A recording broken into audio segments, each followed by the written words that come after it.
Film की शुरुआत में हमें एक स्वीट सी लड़की दिखाई जाती है जिसका नाम सेडी होता है। वो अपनी कार से वॉशिंगटन डीसी जा रही होती है। ड्राइव करते समय सेडी को डॉक्टर क्लाउडिया का कॉल आता है। डॉक्टर क्लाउडिया सेडी से कहती है कि आज हमारी अपॉइंटमेंट थी। मैं जानती हूँ कि तुम अपने साथी वर्कर की मौत की वजह से दुखी हो।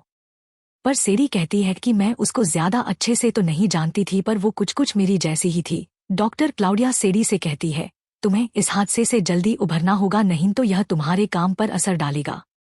पर सेडी अभी भी उस हादसे को पूरी तरह से भूल नहीं पा रही है। अब हमें इस मूवी के एक और कैरेक्टर को दिखाया जाता है। कोल एक बुक राइटर होता है, पर अपने पापा की मदद के लिए वो अपनी राइटिंग करियर को छोड़ देता है और अपने पापा के साथ खेतों में उनका हाथ बटाता है और पौधों की दुकान भी चलाता है। सेडी एक पौधा खरीदना चाहती है और वो एडना की दुकान पर पहुंचती जहां कोल खड़ा होता है। सेडी को दुकान से एक पौधा पसंद आ जाता है जिसको वो खरीदना चाहती है। कोल बताता है कि तुम्हें इस पौधे को 2 से 3 दिन में पानी देना होगा, नहीं तो यह पौधा मुरझा जाएगा। इस पर सेडी कहती है कि मैं ऐसा नहीं कर सकती क्योंकि मुझे महीनों तक काम की वजह से घर से बाहर रहना पड़ता है। जिस पर कोल कहता है कि फिर तुम्हारे लिए यहाँ पर कोई पौधा नहीं है, तुम चाहे तो प्लास्टिक का पौधा ले सकती हो। पर सेडी उसी पौधे को लेना चाहती है, पर कोल उस पौधे को नहीं बेचना चाहता क्योंकि वो नहीं चाहता है कि यह पौधा बिना देख रेख के मर जाए।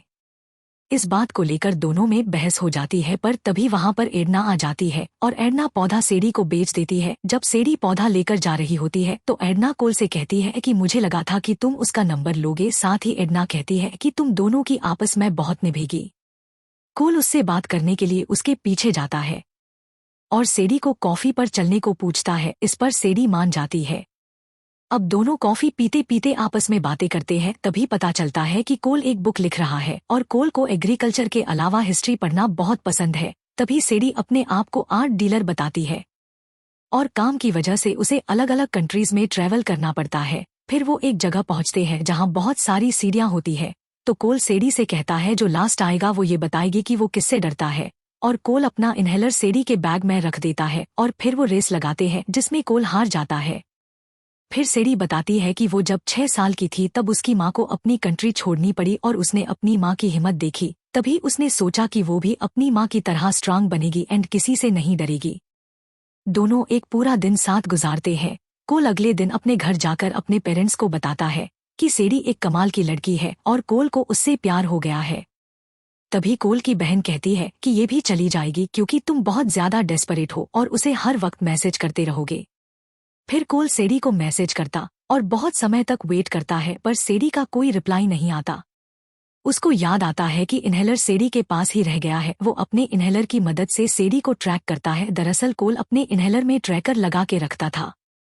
कोल सेडी को ट्रैक कर लेता है। उसकी लोकेशन लंदन होती है, पर कोल कभी भी अपने देश से बाहर नहीं गया है। कोल की फैमिली उसको समझाती है कि तुम्हें सेडी के पास जाकर उसे सरप्राइज देना चाहिए। कोल अपनी फैमिली की बात मानकर लंदन पहुंच जाता है। एयरपोर्ट से वो टैक्सी लेकर एक जगह पहुंचता है जहां सेडी की लोकेशन शो हो रही है, पर वहां पर कोल को कुछ लोग ड्रग का इंजेक्शन देकर अगवा कर लेते हैं और उसको पाकिस्तान ले जाते हैं। वो सब लोग कोल को टैक्समैन समझ रहे होते हैं। टैक्समैन एक सीआईए का टॉप एजेंट होता है। जब कोल को होश आता है उसके सामने एक आदमी होता है जिसका नाम बोरिस्लाव होता है। वो टैक्समैन की तारीफ कर रहा होता है कि कैसे टैक्समैन ने टर्की में उनका सामान पकड़वा दिया और कैसे टैक्समैन ने उनके कई खास लोगों को मार डाला। बोरिस्लाव कहता है कि उसके बॉस हर वक्त तुम्हारी बातें क्यों करते रहते हैं। कोल कहता है, मैं कोई टैक्समैन नहीं हूँ, मैं तो सिर्फ एक सीधा साधा किसान हूँ जो लंदन अपनी गर्लफ्रेंड को सरप्राइज देने आया हूँ, पर तुम्हारे लोग मुझे उठाकर यहाँ पर ले आए। फिर बोरिस्लाव कोल से पासकोड मांगता है, पर कोल को कुछ समझ नहीं आ रहा होता है। बोरिस्लाव कोल को टॉर्चर करने ही वाला होता है। तभी वहाँ सेडी आ जाती है और वहाँ के सब लोगों को गोलियों से मार देती है। सेडी कोल को एक गन देती है और कहती है कि मुझे छोड़कर सभी पर गोलियां चलाओ, पर कोल ने कभी किसी आदमी पर गोलियां नहीं चलाई होती है। कोल सेडी से पूछता है कि ये टैक्समैन कौन है और ये लोग भला मुझे टैक्समैन क्यों समझ रहे हैं। सेडी ये सुनकर थोड़ा गुस्सा होती है। वो कहती है कि इन लोगों को क्या लगता है कि टैक्समैन इनके जाल में फंस जाएगी, जिससे सुनने के बाद हमको यहाँ पर मालूम हो जाता है कि टैक्समैन और कोई नहीं बल्कि सेडी है। सेडी एक एक करके सभी गुंडों को मार देती है। वो उस गुफा से बाहर निकलते हैं और देखते हैं कई सारी गाड़ियां उनको पकड़ने के लिए आ रही होती है। तो सेडी एक बस को गन दिखाकर रुकवा देती है और उस बस को ड्राइव करने लगती है।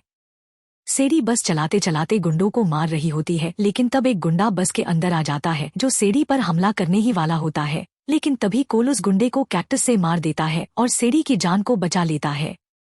फिर वो सारे गुंडों को मारने के बाद वो लोग एक जगह पहुंचते हैं जहां वो बस को छोड़कर वॉक करते हैं।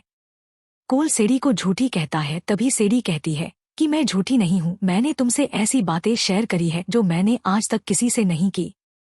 कोल कहता है कि हो सकता है कि तुमने अपनी साथी वर्कर की मौत को भी झूठा बताया हो। इस बात पर सेडी गुस्सा हो जाती है और बताती ही कि मैंने ही अपने साथी वर्कर की जान ली थी क्योंकि वो दुश्मनों के साथ मिल गई थी।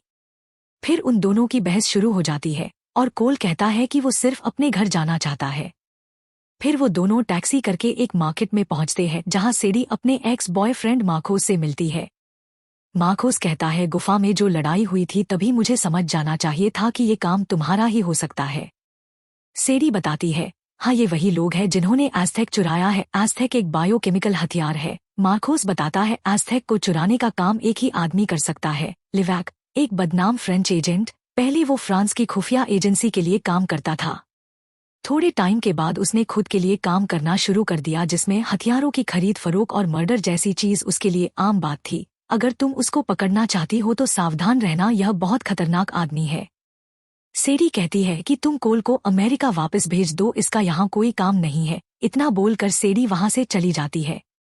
तभी वहां रेड शर्ट वाला आदमी आता है जो मार्कोस को गोली मार देता है और उसने सेडी को भी गन पॉइंट पर रखा होता है। फिर वो कोल और सेडी को चलने को कहता है। थोड़ी दूर चलने के बाद एक दूसरा आदमी इस रेड शर्ट वाले को गोली मार देता है और कोल एंड सेडी को कार में बैठने को कहता है। कार के अंदर एक और आदमी वेट कर रहा होता है जो दूसरे आदमी को जान से मार देता है। फिर वो गाड़ी चलाने को कहता है और फिर एक जगह गाड़ी को रोककर उतरता है। तभी वो रेड शर्ट वाला आदमी इस तीसरे को कार से टक्कर मार देता है, पर रेड शर्ट वाला आदमी गोली लगने की वजह से घायल होता है। सेडी मौके का फायदा उठाकर उनसे गन ले लेती है और उस आदमी से पूछती है कि तुम हमें कहाँ डिलीवर्ड करने वाले थे। यहाँ हमें पता लगता कि बहुत सारे बाउंटी हंटर कोल के पीछे पड़े हैं और अभी तक सब उसी को टैक्समैन मान रहे हैं। फिर वो दोनों कार लेकर निकलते हैं जहाँ कोल सेडी को पूछता है कि क्या है ये पासकोड। इस पर सेडी कहती है, एज़टेक एक हाई सिक्योरिटी ब्रीफकेस के अंदर है जिसको ओपन करने के लिए पासकोड चाहिए। एज़टेक का पासकोड एक जिंदा जीव का डीएनए है। तो उनको पता लगता है लिवैक के पास पासकोड नहीं है तो वह एज़टेक को ना ही खोल सकता है और ना ही बेच सकता है। फिर सेडी कोल को गन से मारकर बेहोश कर देती है। जब कोल को होश आता है तो सेडी ने लिवैक और उसके आदमियों को कोल को टैक्समैन बताकर बेच दिया होता है ताकि वो एज़टेक तक पहुंच सके। सेडी के लिए मिशन से बढ़कर कुछ नहीं होता है। फिर लिवैक अपने एक आदमी को कहते हैं, इनको लेकर जाओ और पासकोड लेकर ही आना। वो लोग प्राइवेट जेट में कोल एंड सेडी को लेकर जा रहे होते हैं। तभी एक आदमी कोल का बैग चेक करता है। उसमें कोल का फोन मिलता है जिसमें सेडी और कोल की एक फोटो होती है। लिवैक के सारे आदमी उनको घेर लेते हैं और फिर सेडी उन पर हमला कर देती है। इसमें कोल भी सेडी की मदद करता है, पर एक आदमी सेडी को चाकू मार देता है जिससे सेडी घायल हो जाती है, पर कोल बाकी के लोगों को मारता है और फिर वो दोनों पैराशूट लेकर प्लेन से कूद जाते हैं। अगले दिन सेडी को होश आता है और वो देखती है कि कोल ने उसकी जान बचाई और ब्रीफकेस भी साथ ले आया। फिर कोल सेडी को आराम करने को कहता है क्योंकि सेडी का बहुत सारा खून निकल गया था उस चाकू की वजह से। सेडी अपनी लोकेशन एक्टिव कर देती है जिससे उसकी टीम उसको ढूंढ सके। अब वो दोनों फिर एक बार करीब आने लगते हैं। तभी लिवैक के आदमियों को टैक्समैन की लोकेशन का पता चलता है और उन दोनों की तलाश में लिवैक के आदमी उसी जगह पहुंच जाते हैं। लिवैक के आदमी कोल और सेडी पर गोलियां बरसाने लग जाते हैं। इस बीच एक आदमी वो ब्रीफकेस वहां से ले जाने में कामयाब हो जाता है। तभी वहां यूएस मरीन के जवान आ जाते हैं और उन दोनों को बचाते हैं। अगले सीन में हम पाते हैं कि वो दोनों सीआईए के ऑफिस में होते हैं जहां उन दोनों का पॉलीग्राफ टेस्ट होता है। उसके बाद सेडी अपने बॉस से मिलने जाती है। उसकी बॉस और कोई नहीं डॉक्टर क्लाउडिया ही होती है। फिर जैक्सन जो एक सीआईए एजेंट है वो कोल को कुछ फोटो दिखाता है जिसमें कोल एक पौधे को देखकर बताता है कि ये पौधा अमृत है। ये पौधा अमेरिका में बहुत समय से खेती किया जा रहा होता है। अमृत का जेनेटिक सीक्वेंस ही एज़टेक का पासकोड है। फिर सेडी और सीआईए मिलकर एक प्लान करते हैं कि टैक्समैन पासकोड बेचने के लिए तैयार है और उनको हम पासकोड का आधा हिस्सा ब्लैक कर देंगे ताकि लिवैक को हम पर विश्वास हो सके। और सीआईए वाले सेडी को घर जाने को कहते हैं और कोल को इस मिशन के लिए साथ आने को कहते हैं क्योंकि सबकी नज़र में कोल ही टैक्समैन है। सीआईए वाले लिवैक को पासकोड का एक हिस्सा भेज देते हैं जिससे उनको टैक्समैन पर भरोसा हो जाए, पर लिवैक कहता है कि मैं जानता हूँ ये एक चाल है। पर हमारे पास और कोई चारा नहीं है। तभी वहाँ एज़टेक के बायो मिस्टर उतामी वहाँ आ जाते हैं और लिवैक से कहते हैं कि जो डील तुम टेक्समैन से करने वाले हो, मैं भी उसमें रहूंगा, और लिवैक को धमकाते हुए एज़टेक को लेकर निकल जाते हैं। फिर सीआईए वाले कोल और लिवैक की एक मीटिंग फिक्स्ड करते हैं। कोल रेस्टोरेंट में जाता है। ये रेस्टोरेंट गोल गोल घूमने वाला होता है। लिवैक से मिलने और सीआईए की टीम उस पर नजर रखे होती है। ये बात लिवैक को पता चल जाती है और वो सीआईए एजेंट को मरवा देता है। जैक्सन कोल को भागने को कहता है पर वो नहीं जाता। लिवैक उसके पासकोड मांगता है। तभी वहाँ सेडी भी आ जाती है और डायरेक्ट मिस्टर उतामी से डील करने लग जाती है। मिस्टर उतामी कहते हैं कि अगर ये खोल दोगी तो तुम्हारी सारी शर्तें मान लेंगे। तभी सेडी एक पेनड्राइव उस ब्रीफकेस में लगाती है और वो खुल जाता है। लिवैक उन दोनों को मारने की कोशिश करता है पर सेडी लिवैक के ऊपर बाउंटी रख देती है, जिससे वहाँ पर बहुत सारे गुंडे लिवैक को मारने के लिए उसके ऊपर गन लगा देता है। तभी सेडी एज़टेक को उठा लेती है और गन फायरिंग शुरू हो जाती है। कोल और एक आदमी की लड़ाई की वजह से ये रेस्टोरेंट बहुत तेज घूमने लग जाता है और मिस्टर उतामी को लिवैक गोली मार देता है। लिवैक बहुत देर तक सेडी से फाइट करता है पर रेस्टोरेंट इतना तेज घूम रहा होता है जिस वजह से लिवैक के ऊपर डेकोरेशन का एक बहुत बड़ा हिस्सा गिर जाता है और वो ग्लास तोड़कर बाहर गिर जाता है। पर सेडी किसी तरह से एज़टेक को बचाने में कामयाब हो जाती है और कुछ देर बाद वहाँ पुलिस आ जाती है। फिर हम नेक्स्ट सीन में देखते हैं कि सेडी कोल की फैमिली के साथ लंच कर रही होती है और वो दोनों अपने फ्यूचर के बारे में बातें कर रहे होते हैं। फिर हमें 3 महीने बाद का समय दिखाया जाता है जहाँ कोल एक ऑडिटोरियम के बाहर इंतजार कर रहा होता है। तभी एक शानदार कार में सेडी आती है और इसी सीन के साथ यह मूवी खत्म हो जाती है।